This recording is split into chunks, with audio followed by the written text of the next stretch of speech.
this morning that the matter will be live streamed, and as such, we're asking that all parties in addressing the court ensure that your microphones are on so that we can have good audio for our proceedings. I'm advised that we will begin our proceedings in another 2 to 3 minutes. Thank you so much for your patience.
you. Good morning to all. Counsel Mr. Wildman, perhaps we could commence with your appearances. Yes, my lady. The representation remains the same for the claimants. And just to indicate that my learned friend, Mr. Duke Foot, is absent today, just to apologize for his absence. All right, thank you. I'd also like to start by apologizing for the delayed start this morning and to welcome everyone to this live audio stream of this judgment. There are some matters to be taken care of before we get into the delivery of the judgment. In the first place, I would like to address the title of the defendant in the claim. Has been listed as His Honor Mr. Chester Crooks, Chief Justice of the Parish Court. I know that we had spoken about that during the trial, but I'm not sure that the formal arrangements were made for the amendment. Therefore, I will amend the claim, the heading of the claim, to read the defendant, His Honor Chester Crooks, Chief Judge of the Parish Courts. I would also like... Just to indicate that there are some law students, I gather, sitting in court today observing the proceedings. All right, very well. They are welcome to remain, and if there is space in counsel's bench, welcome to sit in counsel's bench. Very well.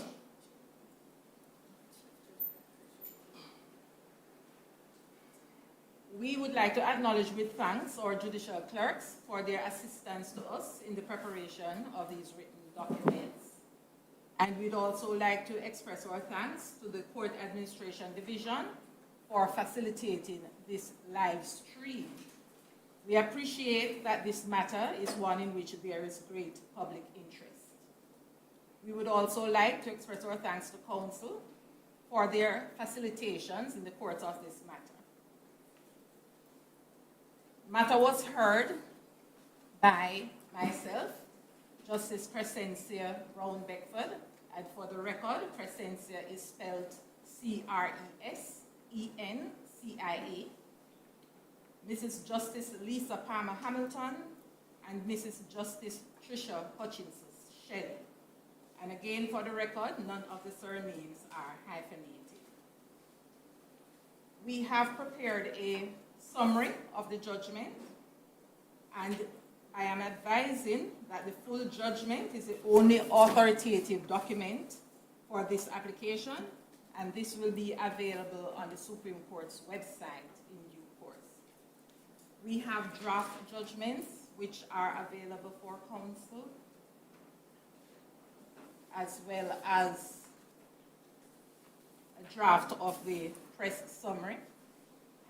And I ask counsel, as usual, if they observe any grammatical spelling errors, to advise my judicial clerk, in particular, Ms. April Campbell, at your earliest, so that the official document can be uploaded.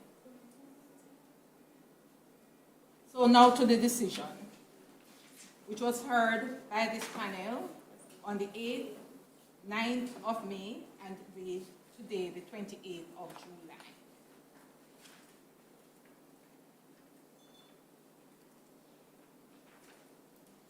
Any judge who allows any judicial decision to be influenced by partiality or prejudice deprives the litigant of the important right to which we have referred,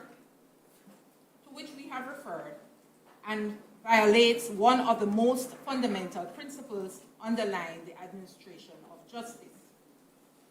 This principle is enshrined in the Constitution of Jamaica, Chapter 3, Charter of Fundamental Rights and Freedoms, and preserves for all persons charged before a court the right to a fair trial.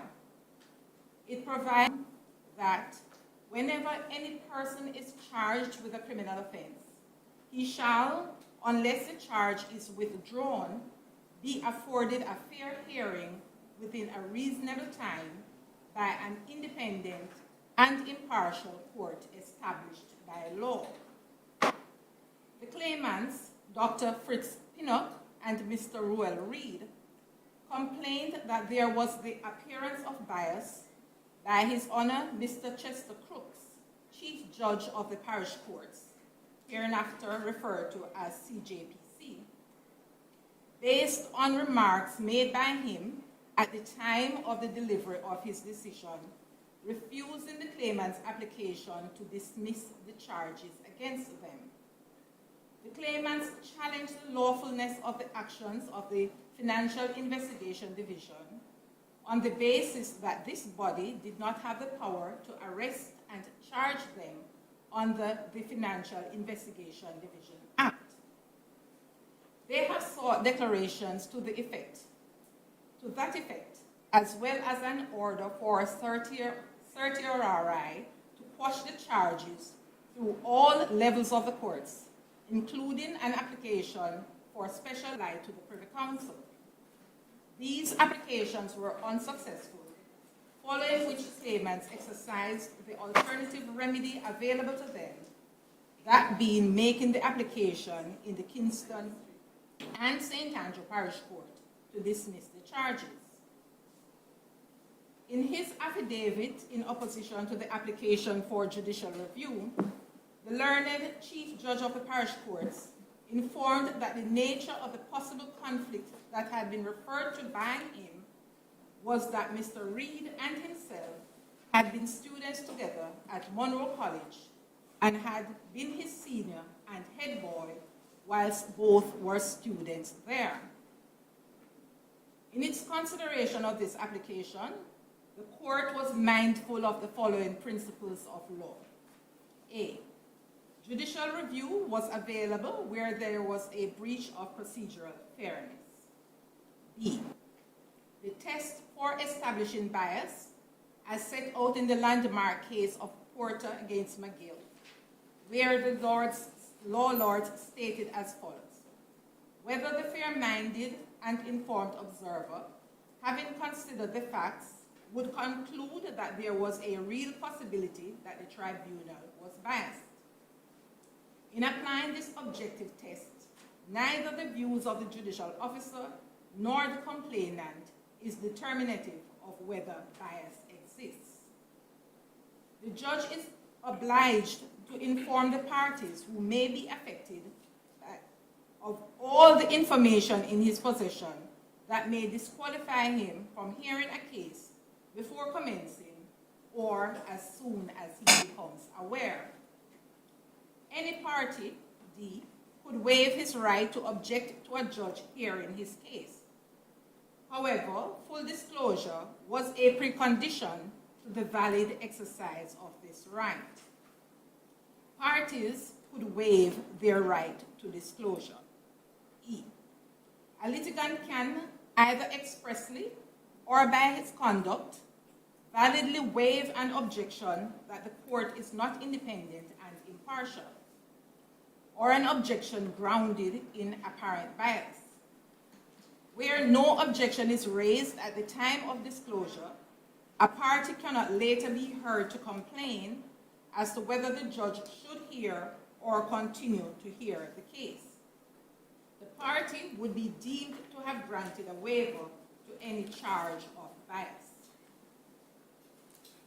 The court makes the following findings of fact. 2, that if there was no objection from either side, he would have no problem dealing with the matter at case management. 3, at the time he delivered his ruling, the learned CJPC said, "I am recusing myself for more than one reason. Apart from having heard the arguments herein, there is a possible conflict of interest. At least one of the defendants is relatively well known to me, so I don't think I ought to be the person who will try this matter." 4, no objection was taken by or on behalf of any of the claimants to the learned Chief Judge of the Parish Courts continuing to hear the matter on any occasion, nor did any party seek any further information from him concerning his indication of a potential conflict of interest. 5. The learned Chief Judge of the Parish Courts did not make a full disclosure of his potential conflict of interest. However, some indication of the possible source of conflict was given. The court finds that the claimants, through their counsel, must be taken to have unequivocally waived their right to further disclosure from the learned Chief Judge of the Parish Courts. They would not now be permitted to go back on that election. Whether the learned Chief Judge of the Parish Courts used the words potential conflict of interest or conflict of interest is immaterial to this issue. No objection was taken between the 29th of October 2020, when the learned Chief Judge of the Parish Courts made his indication, and the 4th of February 2021, when he gave his decision, a period of just over 3 months. The court finds further that it is not open to the claimants to wait and see how their application to dismiss the charges turned out before pursuing their complaint of bias. The court also considers that the circumstances that the fair-minded and informed observer would know are that 1. Mr. Reid and the learned Chief Judge of the Parish Courts were students together at Monroe College, a prominent high school for boys. Mr. Reid was his senior and head boy. There is no evidence of any specific association or interactions between them at that time. There is no evidence of any personal friendship or animosity between them. It appears that they have had no contact or association since that time. Mr. Reid has given no evidence of knowing the learned Chief Judge of the Parish Courts during that period as students. Both Mr. Reid and the learned Chief Judge of the Parish Courts attended that institution many years ago. Though the age of neither man is given, it is apparent that they are not in the bloom of youth. Some time had passed between the event of them attending school together and the time of the hearing. Many schools in Jamaica have alumni associations with persons identifying strongly with their alma mater all their lives. The learned Chief Judge of the Parish Courts failed to make or to give full disclosure to the parties of the nature of his association with Mr. Reid. The learned Chief Judge of the Parish Courts took an oath to administer justice without fear or favor, and would honor and carry out that oath by virtue of his training and experience. The learned Chief Judge of the Parish Courts, again by virtue of his training, would disabuse his mind of any irrelevant personal beliefs or predisposition and set aside any unconscious bias. And lastly, that an impartial tribunal was fundamental to the proper administration of justice. The court considers that the fair-minded and informed observer, who is also sensible and rational, would not, on this evidence of a scant acquaintance many years ago, reasonably apprehend that the learned Chief Judge of the Parish Courts did not bring an impartial mind to bear on the adjudication of the case. Given this position, the non-disclosure of the nature of the learned Chief Judge of the Parish Court's knowledge of Mr. Reid was of no consequence. This court finds that the claimants have not satisfied the court on a balance of probabilities that the inferior tribunal was biased. The court hereby orders that the stay of the proceedings that was previously granted should be removed. The court also directs that the parish court should expedite the matter by scheduling it for trial at the earliest date given that the matter is of great public interest. The court also hereby orders that the claimants should not be heard on any further applications if the costs that have been awarded against them in earlier applications have been taxed and remains unpaid. The court will invite the parties to address us on the question of costs, either through oral submissions or written submissions. If there are to be unwritten submissions, we will go ahead to announce the orders. Mr. Wildman? Hey, please, my ladies, we would like to make submissions in writing on the question of cost. But in relation to that part of your order about no further application, is it the court's position that the claimants are not entitled to make an appeal to the Court of Appeal?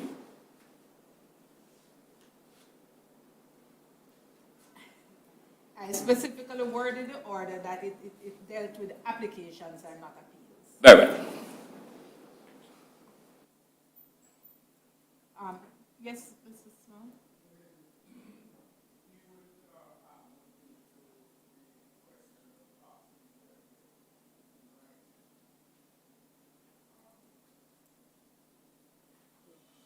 Okay, very well.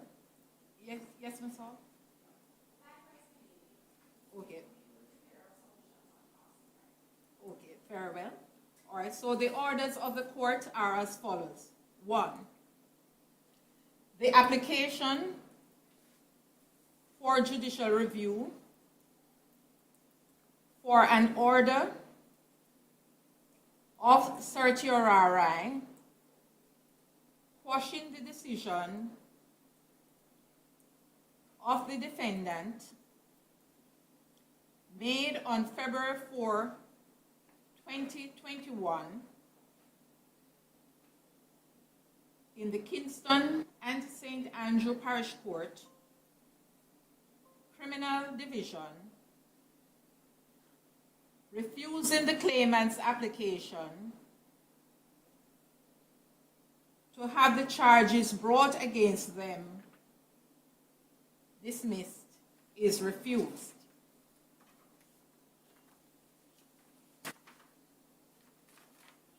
Number 2, the application for a declaration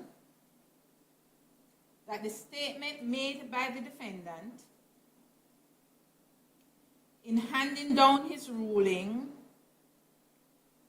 on February 4, 2021 in the Kingston and St. Andrew Parish Court, Criminal Division, that the claimant's application to have the charges brought against them dismissed.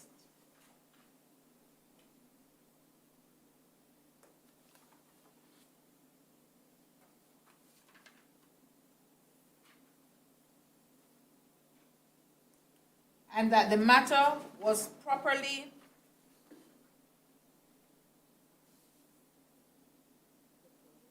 before the court, and that he no longer wishes to continue. I'm sorry, let me go back. I thought I had left something out, or I had left something out. Criminal Division, that the claimant's application to have the charges brought against them dismissed is refused. Please add the words, is refused. And that the matter was properly before the court, and that he no longer wishes to continue as presiding judge in the matter because he had a conflict of interest, is unlawful, null and void, and of no effect, is refused. Order number 3. The stay of the criminal proceedings is set aside. The Kingston and St. Andrew Parish Court should make every effort to schedule the matter for trial at the earliest possible date. Order number 4, no further applications by the claimants should be heard if the costs awarded against them in previous applications have been taxed and remain unpaid. And the final order relates to costs which is to be determined.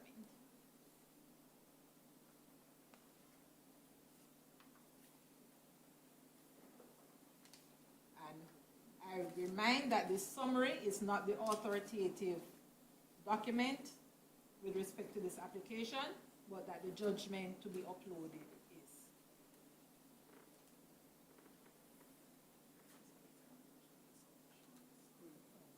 All right, thank you. We'll need to agree a date by which the submissions on costs should be received by us.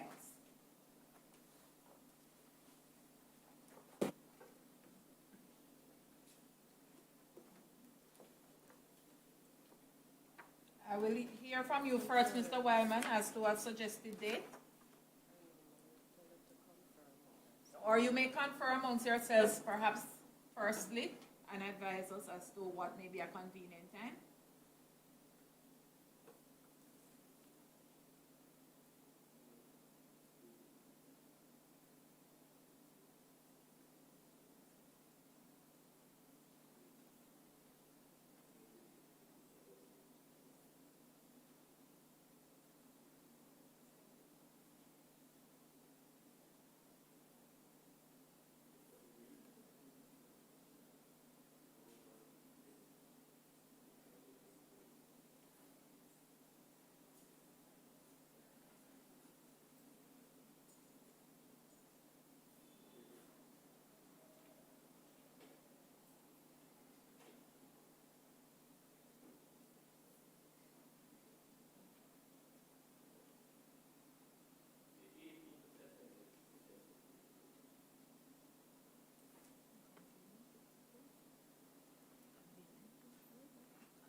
Very well. All right, so the submissions on costs are to be filed and exchanged by the 18th of September, 2023. Or ruling will be made as an addendum to the judgment.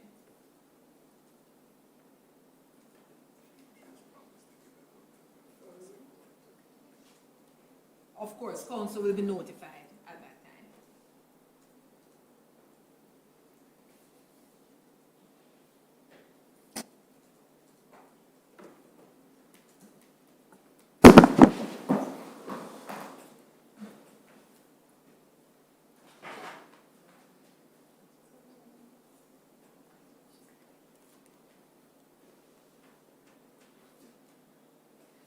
Millie, just for clarity, should we expect the judgment before the 18th of September? Yes. Very well. The judgment will be uploaded as soon as we receive your comments in relation to grammar, spelling. Counsel has been acting as editing. Yes. Because for the court, Yes. in a sense, just to ensure that the one that gets uploaded is as free from error. Very well. So the earliest that you can get that information to us, we would appreciate it. Very well.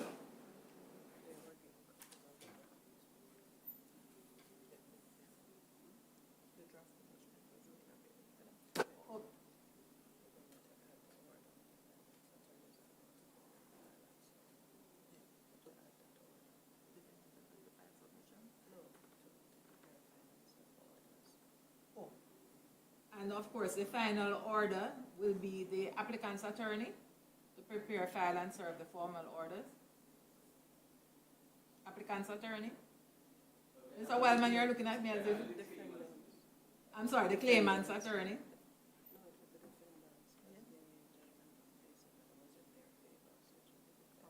Or is it the defendant's attorney?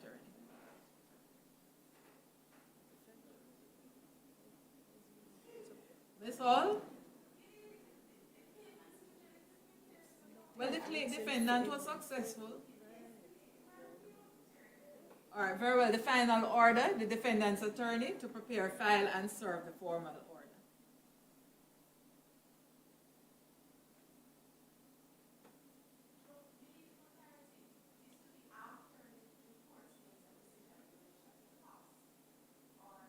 No.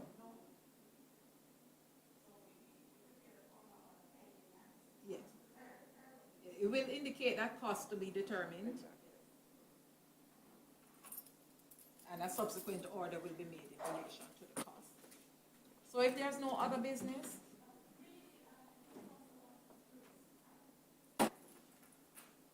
Mrs. Milady, we have only been, well, parties have only been given 2 copies of the draft judgment.